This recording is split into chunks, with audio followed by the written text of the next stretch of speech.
Now when it comes to the Kaaba, the main point that we try to communicate is the following. In Islam or in the Quran, God teaches that if all mankind and if all the jinn combine to sin and move away from God, then God doesn't lose one atom's worth of His kingdom. And if mankind and jinn combined to dedicate every second of their life to prayer and to worship of the one God, then God's kingdom doesn't gain one atom's worth as well. What does this philosophy teach you? It teaches you that God is not in need of you, or your practices, or your worships, or your prayers. You are in need of these practices and these worships.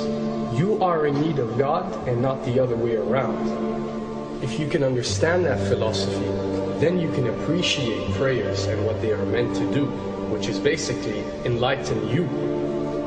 So when dealing, for example, with the Kaaba, Muslims are required to go and perform Hajj one time in their life, and it's one of the 5 pillars of Islam. Growing up, most Muslims accept this, and most of them do it without questioning, and this is the essence of belief, and this is great. But at the same time, this doesn't mean that if you question or research, you're going to come back with negative or bad answers. The opposite is actually true.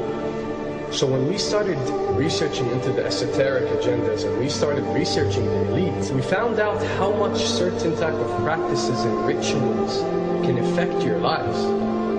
So when we went and placed this on Islam, we developed an even deeper respect for this religion and a far deeper respect for God and the Creator of us. So when you go to the Kaaba and you circle around it 7 times, the essence of this worship is not that you are worshiping a stone, or that you are worshiping a house, or that you are worshiping a Kaaba. The Kaaba is merely the focal point or the centerpiece that all Muslims have to unite and focus their energy and prayers towards in a practice that is actually worshiping God.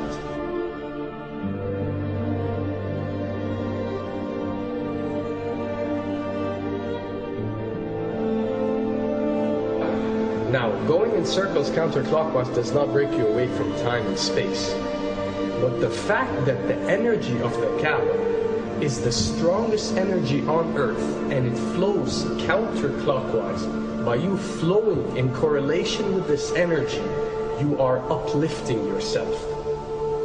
You are reaching spiritual levels that you rarely do experience anywhere else on earth. And the fact that you got to do it 7 times, and we are taught that there are 7 skies, or 7 samawat, or 7 spiritual planes, then one can discover that each circle breaks you through a spiritual plane spiritually, so you can reach the ultimate state of wisdom and spirituality. Does this mean that only Muslims can reach this level? Does this mean that if you're not Muslim, you give up or you reject this information? Not at all. In essence, any one of you, regardless of what your faith is, if you are dedicating your worship and your journey to the one and only Creator and not anything created, then you are on a righteous path.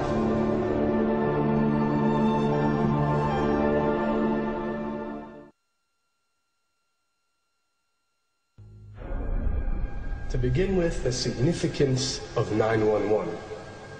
What you have to understand, and what we are trying to explain, is that when dealing with extra dimensions, or when dealing with beings from extra dimensions like jinn, for example, or when dealing with the Illuminati, or the elite, or people that follow a certain type of esoteric agendas, although me and you communicate through words and letters, they have chosen a different type of language. And this is a cross-boundary type of language. This is a language that goes across the boundaries, understood by all. And this is the language of numbers and shapes. And this is why whenever you do research about these groups, you'll find out that they practice something called sacred numerology and sacred geometry. What does this mean? It means that each number is given a meaning. Each shape is given a meaning. A meaning is communicated whenever a shape is presented or a number is presented by these specific groups. I'm not talking about random people or random groups. We're talking about specific groups that follow this type of agenda. When numbers are used, it signifies a certain type of meaning. When shapes are used, the same is followed. So, in their definition, in a numerological sense, 10 is the Alpha and the Omega, or the God. 11 is a step above God. 101 is a step above God. 911 or 911 is the skipping of God. It is the ultimate challenge. It is going from number 9, which has a specific meaning, to number 11 without going through 10. It's skipping God. So it's no coincidence that this event that we call 911 today took place on 911. It is the ultimate challenge.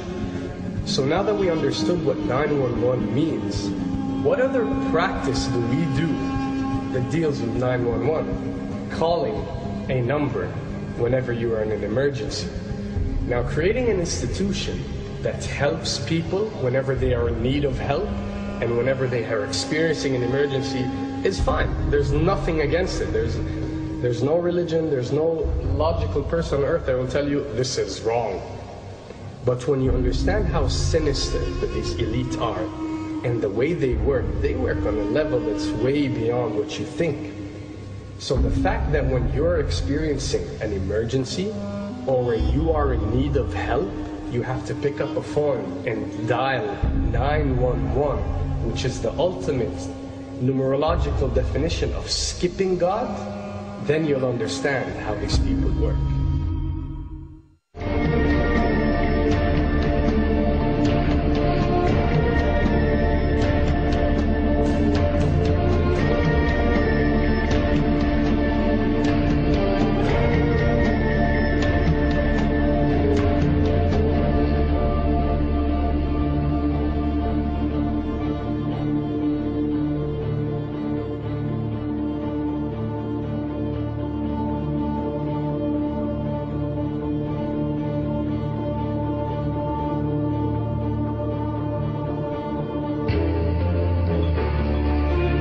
And when dealing with rituals, you'll recognize that everything adds up.